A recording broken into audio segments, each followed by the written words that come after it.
Hey y'all, so in case you didn't hear, Recall went live on the 21st. If you have no idea what I'm talking about, you should probably go watch it anyway. So, Recall is basically what I'm going to call the 0 hour, the entry point for Overwatch story. It's a short 7-minute animation that gives us a quick look at the world of Overwatch, why they're reactivating, why things are happening, what has actually been going on in the world a little bit, not a ton. The short and long of it is, it's all Winston's fault. Sort of.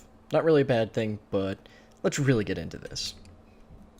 So the short opens, we see Winston hanging out in what he's apparently made his home as Watchpoint Gibraltar with Athena. She seems to be some sort of AI, we don't know too much about her before this point. Until now we actually had running theories that she might be an AI-controlled character who we'd see later. We get a basic idea of this world that he's living in where the second Omnic crisis has started. This is the thing in Siberia where the Omnium has reactivated. Zarya returned from her weightlifting championship to go enlist and fight it. Apparently it's been going on for a bit. 50,000 people have died. And once again, as we're told, apparently he's been doing this a couple of times, Winston almost recalls active agents. And Athena reminds him, you do this every time. Every time you see news like this, you try to do it, and I have to remind you that, apparently, the Petrus Act was instituted after the big internal fight in Overwatch. If you have no idea what I'm talking about, real quickly, it was basically Reyes and Jack Morrison. Reyes led Blackwatch, which was their covert ops division, and Jack Morrison, who was the actual commander of Overwatch, had a big, massive fight in the HQ, caused it to be destroyed, and from there it was just downhill. Everyone started picking apart at Overwatch, and apparently the IJC, which we haven't heard about before, the International Justice Commission, enacted the Petrus Act, which disbanded Overwatch and made any actions on its part completely illegal. So apparently every time that Winston has seen news like this, he's gone, I should do it, and then Athena reminds him, no, it's illegal. This is a bad idea.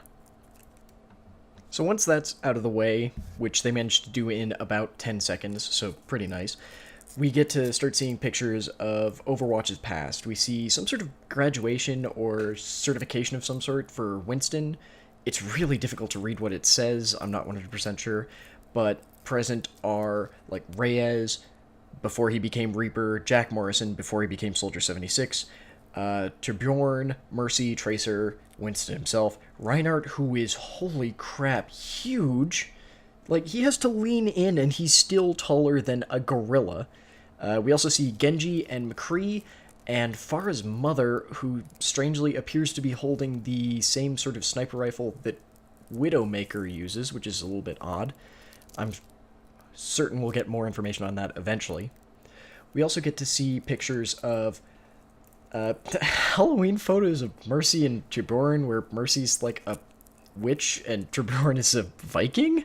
A nice picture of Winston and Tracer, because once we get to the Winston and or the Tracer specific episodes, you will see that they are very good friends. They've done a lot in the lore. And then finally we get a picture of baby Winston with another man. This is Harold Winston, the scientist who he got his name from. Seeing this picture gives us a nice little flashback to the Horizon Lunar Colony. This isn't where Winston was born, but it's where he spent most of his childhood. It was an experiment run by a few humans, mostly populated by extremely smart gorillas, because that always ends perfectly. Basic idea, this is where Winston had his dreams of being a scientist, his dreams of being an adventurer really cemented in him by Harold Winston. This is where he developed his apparently horrifying love of peanut butter. This is where he got his glasses from. And unfortunately for those of you who don't know the lore, it kind of went Planet of the Apes up there. All of the humans were killed, the gorillas rebelled. As far as we know, the gorillas are mostly still up there. Winston actually built himself a ship to come back to Earth, but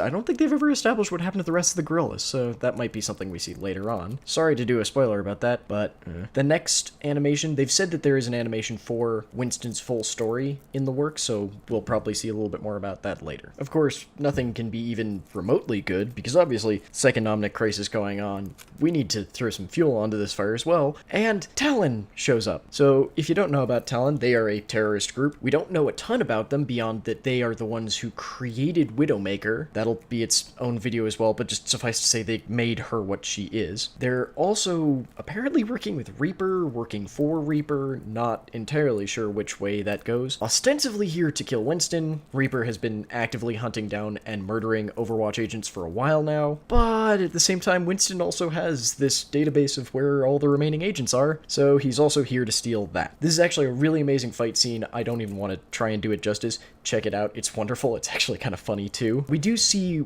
Reaper get to fight as well, and it looks like he's more ghost than human at this point. We don't know how that's happened, but apparently his ability to just sort of pull shotguns out of nowhere is canon, as is his ability to not quite die. Like, he got obliterated by Winston's Tesla cannon, but just some little wispy piece of him ran away just fine, so, oh. So this is essentially what I'm going to call the inciting incident of Overwatch. Winston has decided after this attack on his own home that it's worth potentially being jailed. It's time to reactivate Overwatch. So we get to see where some of the members are. We've got Mercy somewhere in the Middle East. Folks on the subreddit seem to think it's probably Syria. Torbjorn appears in the western area of maybe Russia. He may be a little bit too far west for it. We're not sure what he's doing there. Tracer is somewhere near the east coast of England. Reinhardt is in Greenland for some reason. McCree looks to be in central United States. Genji, we can see his icon pop up, but we don't actually know where he's at. I would bet likely Japan, where he's from, or maybe somewhere in Eastern Asia, as he's been with Zenyatta around Nepal. So at this point, we start seeing people's icons and names and such flying by, and their item codes or ID numbers. And for some reason, Mercy is marked as 37, though her page still says she's 34. Not sure if that was an accidental typo or if they're actually changing her age. We'll just have to wait and see. We see about roughly 15-ish faces. Some people say 17, because there's some that you see in Winston's glasses that look very similar to other ones. They don't have names. They don't have anything really attached to them, though there are a few that I think we should look out for as maybe potential people to see as heroes, or at least take part in the game, or the story at least. So the first one we've got is the giant red robot. He's mostly thought to be Soundquake, who was mentioned in the first trailer as having some sort of chest rocket thing. A few others that we gotta point out are there's a white robot with a single blue lens for an eyeball. Until this video came out, popular theory was that that's who Athena was. There's another image of this robot in a more in one of the big posters where they look more feminine and slimmed down, I guess. This is a little bit more ragged, or not ragged, jagged. Then we've got two guys with helmets that are just so impractical and silly that they have no human use, so they must be heroes of some sort. We've got another person in some sort of robotic exosuit, probably. And then there's this lady. I'm not sure what about her it is that makes me go, I think we should look out for her. Something about the very clear cybernetic augmentation all over her face. We have seen that cybernetics are just not okay in the world of Overwatch in general. Genji went into an entire depressive cycle, coming to terms with being part human, part machine. So I just feel like this is going to be an important character in some way. I really hope they return and give us a better idea who she is. So overall, we haven't learned anything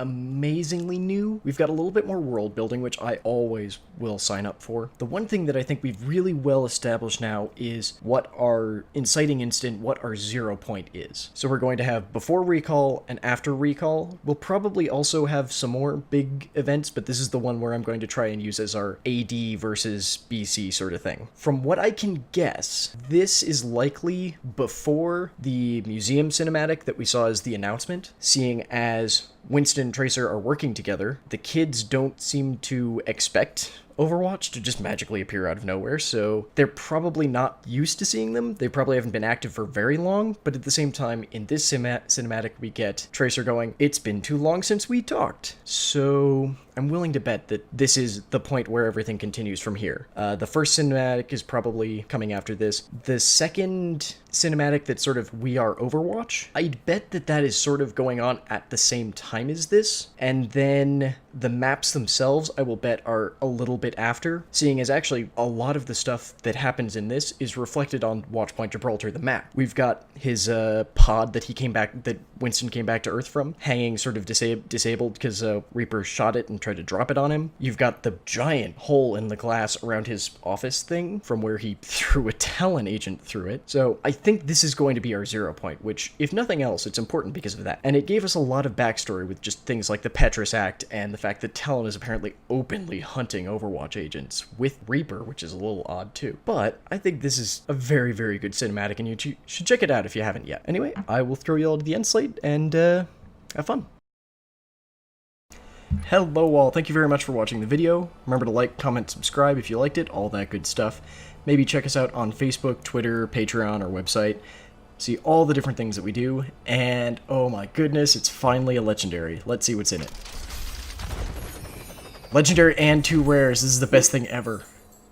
Okay, so first of all, money for a voice line I already had. What is this, uncommon spray, I guess, for, oh no, player icon for Torbjorn, but I don't really, 50 currency, and the Valkyrie skin for Mercy. So I don't play Mercy much, but this is probably going to make me have to do it more. And just for this, I'm probably going to try and make her story video come a little bit sooner, but we'll see about that. Anyway, thank you all very much for watching, and I'll see you next time. Bye.